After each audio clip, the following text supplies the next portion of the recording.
오늘 공부할 성경 정경의 역사는 매우 흥미롭고 중요한 주제입니다.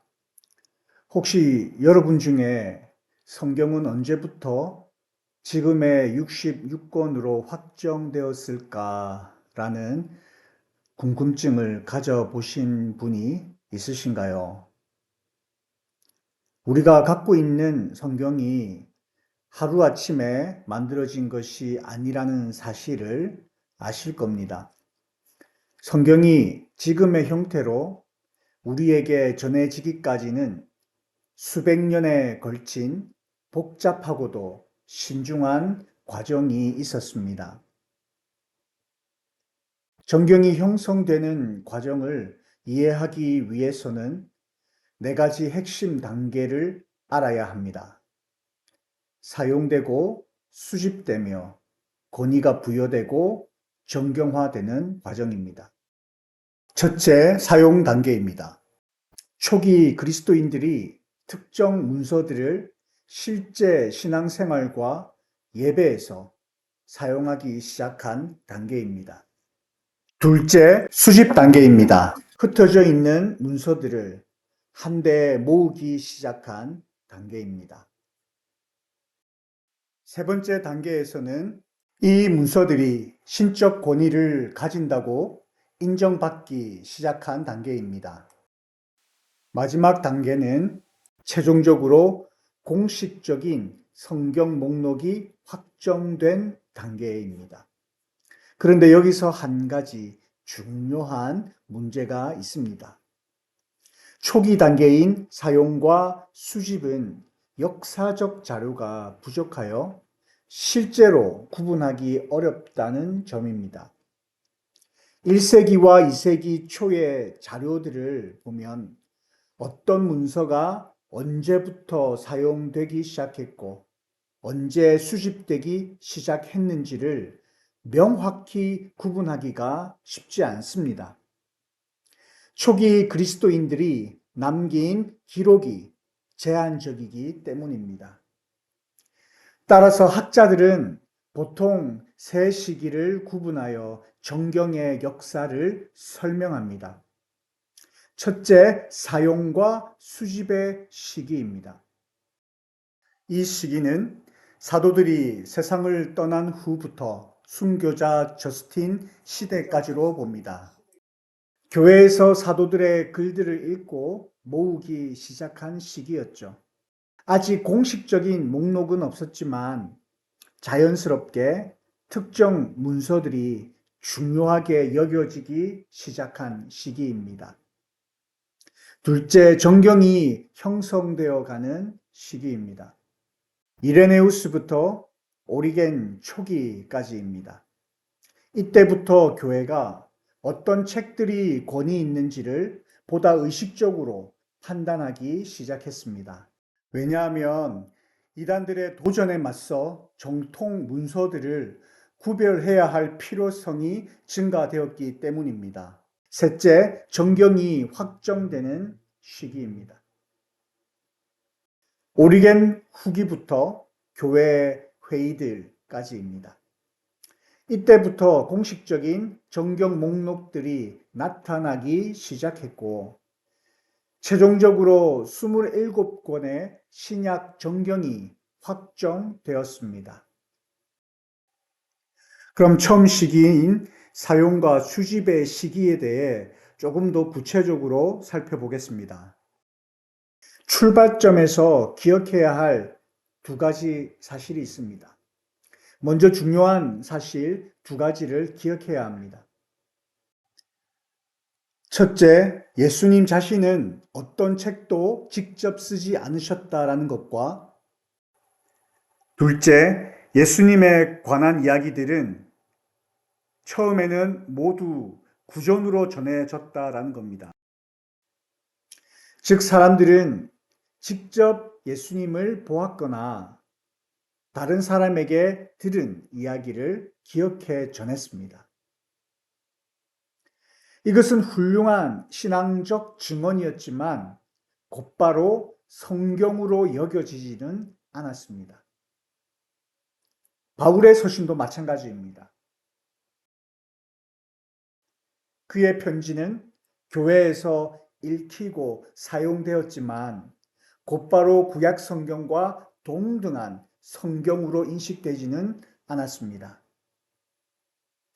초기 그리스도인들이 성경이라고 말할 때 그들은 구약을 떠올렸습니다. 그러나 시간이 지나면서 예수님의 말씀과 사역에 관한 기록, 그리고 바울의 서신은 점점 교회 안에서 예배와 교훈의 중요한 영적 권위를 지니게 됩니다. 결국 예수님의 이야기가 기록되어 복음서가 되고 바울의 편지가 모아지면서 정경으로 가는 여정이 본격적으로 시작되었습니다.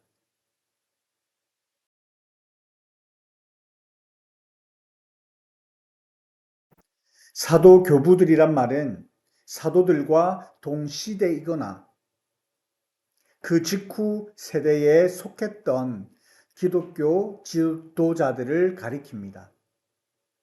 즉, 사도의 제자 세대라고 할 수 있습니다. 이들의 기록은 신약 성경 다음으로 가장 초기의 기독교 문헌으로 당시 교회의 신앙과 삶이 어떻게 이어졌는지를 보여줍니다. 유대적 배경을 가진 문헌으로는 디다케와 파피아스에 관한 문헌들이 있습니다.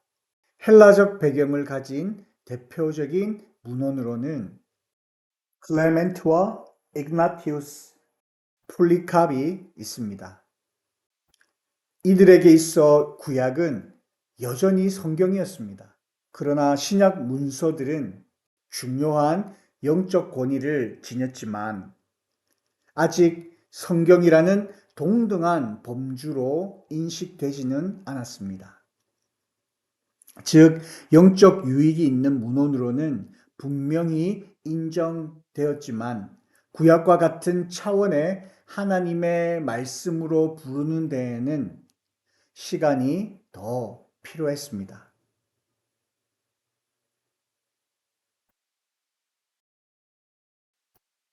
여기서 중요한 전환점이 나타납니다. 저스틴 마터는 처음으로 복음서와 요한계시록을 성경이라 부른 인물입니다. 그러나 흥미롭게도 동시에 다른 복음서들도 함께 사용되었음을 보여줍니다. 아직 엄격한 경계선이 그어지지 않았던 것이죠.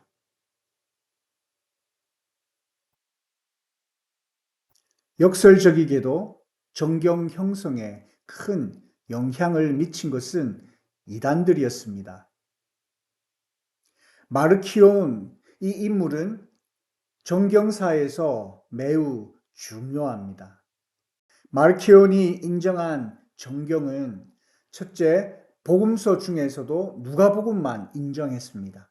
그러나 누가복음도 그대로 받아들이지 않고 자신이 생각하기에 유대적 요소나 구약 인용을 삭제하여 수정판을 사용했습니다. 이를 흔히 말키온의 복음서라고 부릅니다. 둘째, 바울 서신 중 10권만 인정했습니다. 갈라디아서, 고린도전서, 고린도후서, 로마서, 데살로니가전서, 데살로니가후서, 에베소서, 골로새서, 빌립보서, 빌레몬서 이렇게 10권만 인정했습니다. 즉 바울 서신 중 목회 서신은 제외했고 히브리서 역시 인정하지 않았습니다. 여기서 주목할 점은 마르키온이 성경은 특정 목록으로 제한되어야 한다는 개념을 처음 제기했다라는 것이죠.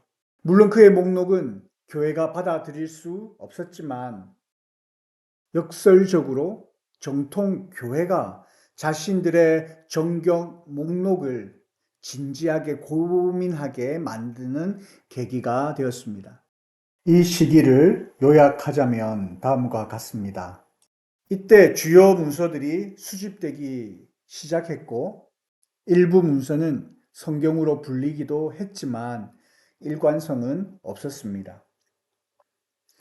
정경의 윤곽이 나타나지만 아직 모호한 상태였습니다. 이단들의 도전이 정경 논의를 촉진시키기 시작했던 시기였습니다. 다음은 정경이 형성되는 시기입니다. 이 시기에는 점차 정경의 개념이 뚜렷해집니다. 이제 단순히 유용한 문서에서 권위 있는 성경으로의 전환이 본격화됩니다. 로마 교회에서 사용되던 이 목록은 정경사에서 매우 중요한 의미를 갖습니다. 여기에는 신약 성경 중 히브리서, 야고보서, 베드로후서, 요한 3서가 누락되어 있고 지에서 베드로 묵시록과 같은 외경이 포함되어 있습니다. 이는 아직 경계선이 완전히 확정되지 않았음을 보여줍니다. 이 시기에 3명의 뛰어난 교부들이 정경 형성에 결정적 기여를 했습니다. 이레니우스는 신약 문서를 구약보다 더 중요하게 평가하기 시작했습니다. 특히 사복음서 체계를 강력히 옹호했습니다. 클레멘트는 사복음서를 다른 문서들과 구별했지만 여전히 디다케, 바나바서, 헤르마스의 목자 등도 성경으로 인정했습니다. 아직 경계선이 유동적이었음을 보여줍니다. 터툴리안은 이 시기에 매우 중요한 기여를 했습니다. 그는 처음으로 신약이라는 용어를 사용했습니다. 또한 특정 문서 목록이라는 개념을 더욱 강화했습니다.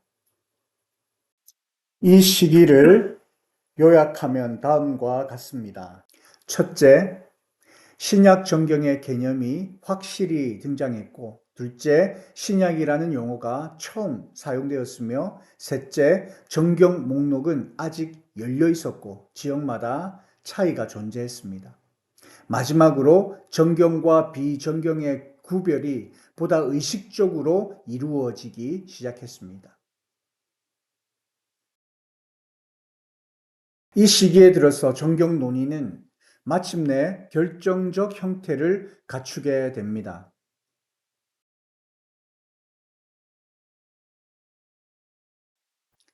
오리겐은 정경 논의에 체계성을 부여했습니다. 그는 문서들을 인정된 책, 논쟁 중인 책, 거부된 책으로 구분했습니다. 이러한 분류는 후대 정경 논의의 기초가 되었습니다. 인정된 책으로는 사복음서, 사도행전, 바울 서신들, 요한 1서, 베드로전서, 요한계시록이며 논쟁 중인 책은 히브리서, 야고보서, 베드로후서, 요한 2서, 요한 3서, 유다서, 헤르마스의 목자, 디다케, 바나바서 등이 포함되었습니다. 거부된 책으로는 외경 복음서들인데요. 예를 들면 도마복음, 히브리인들의 복음서, 위경적 묵시록들, 교회 전통에서 전통으로 인정되지 않은 문헌들이 포함되었습니다. 유세비우스는 교회 역사가로서 정경 논의를 정리했습니다.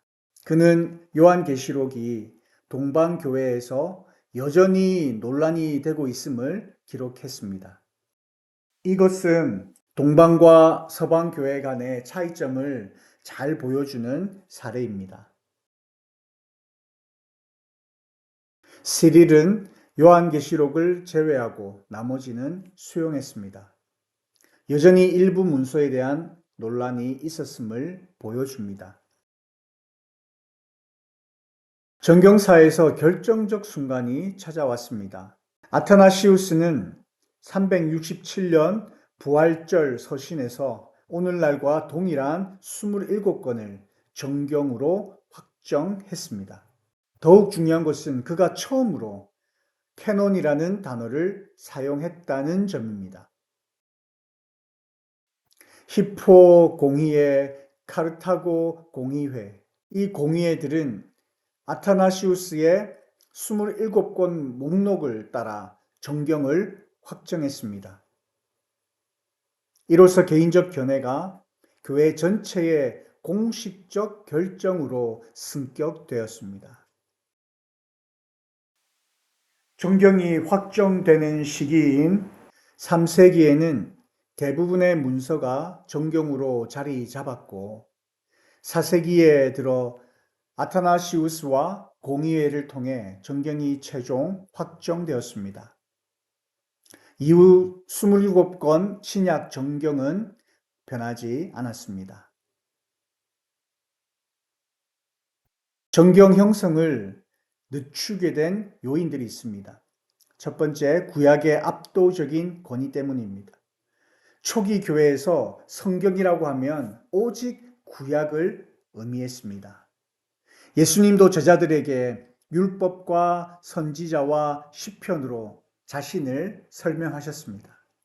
그래서 초대 교인들에게는 새로운 문서가 필요하지 않다고 느껴질 만큼 구약만으로도 충분한 신앙의 토대가 되었습니다. 구전 전승의 생명력 때문입니다. 당시 사람들은 지금처럼 책보다 암송과 구전을 통해 신앙을 전수했습니다.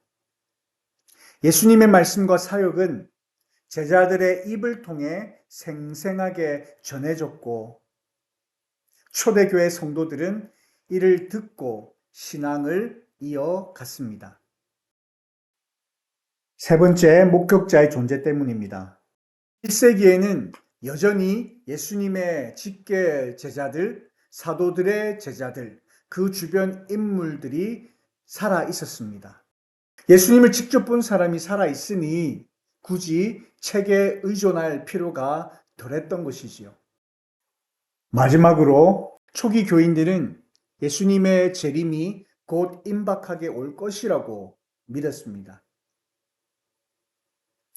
따라서 먼 미래를 위해 문서를 남기고 보존할 필요성을 절박하게 느끼지 못했던 것입니다. 이제 정경 형성을 촉진한 요인들을 살펴봅니다. 먼저 목격자들이 사라졌습니다. 1세기 후반 사도들과 직접 예수님을 경험한 증인들이 하나 둘 세상을 떠나자 교회는 그들의 증언을 어떻게 보존할 것인가라는 문제에 직면했습니다. 이때부터 문서 기록과 보존의 필요성이 커졌습니다. 두 번째 요인으로 이단이 등장했습니다. 2세기에 들어 영지주의, 마르키온 같은 이단들이 잘못된 성경 목록을 주장했습니다. 이들의 도전 때문에 교회는 무엇이 참된 사도적 문서인가를 분별해야만 했습니다. 세 번째, 다양한 문서가 증가했습니다. 복음서와 서신들이 늘어나면서 진짜 사도적 권위를 가진 문서와 그렇지 않은 문서를 가려야 했습니다. 도마복음, 베드로 행전 같은 외경과 위경들이 등장했기 때문에 구별이 절실했습니다. 또 다른 요인은 박해 때문이었습니다. 로마 제국의 박해 속에서 성도들은 실제로 성경 사본을 몰래 지니거나 읽다가 죽음을 당하기도 했습니다. 그래서 질문이 생겼습니다. 어떤 책을 위해 내 목숨을 내어줄 수 있는가? 이 질문이 곧 어떤 책이 진짜 하나님의 말씀인가? 라는 정경 논의로 이어졌습니다. 기독교가 국교가 된 것도 한 요인이 되었습니다. 기독교가 로마에서 합법화되자 제국 차원에서 공식 예배와 교회 행정에 사용할 명확한 경전 목록이 필요해졌습니다. 그 결과 신약 정경의 확정 과정이 급속히 진행되었습니다. 요약하면 초대교회는 처음부터 신약을 성경으로 갖고 있지 않았습니다. 구약이 중심이었고 예수님의 말씀은 구전으로 전해졌습니다. 그러나 시간이 지나면서 증인들이 사라지고 이단이 도전하고 다양한 문서가 등장하게 되었습니다. 박해도 있었고 기독교의 공인과 같은 사건들이 겹치며 교회는 더 이상 미룰 수 없을 만큼 정경 확정의 필요성을 절감하게 되었습니다. 마지막으로 정경의 기준들을 살펴보겠습니다. 교회는 어떤 기준으로 정경을 판단했을까요? 5가지 주요 기준이 있었습니다. 첫째, 사도성입니다. 사도와 직접 연결되는가? 사도가 직접 쓰거나 사도의 제자가 사도의 가르침을 기록한 것인가? 둘째, 고대성입니다. 오래된 전승인가? 1세기 또는 그 직후에 기록된 것인가? 셋째, 정통성입니다. 교리적으로 올바른가? 교회가 전해받은 신앙과 일치하는가? 네 번째, 보편성입니다. 교회 전체가 널리 사용하고 있는가? 특정 지역에서만 사용된 것인가? 5번째, 영적 가치입니다. 영적으로 교회를 세우는 힘이 있는가?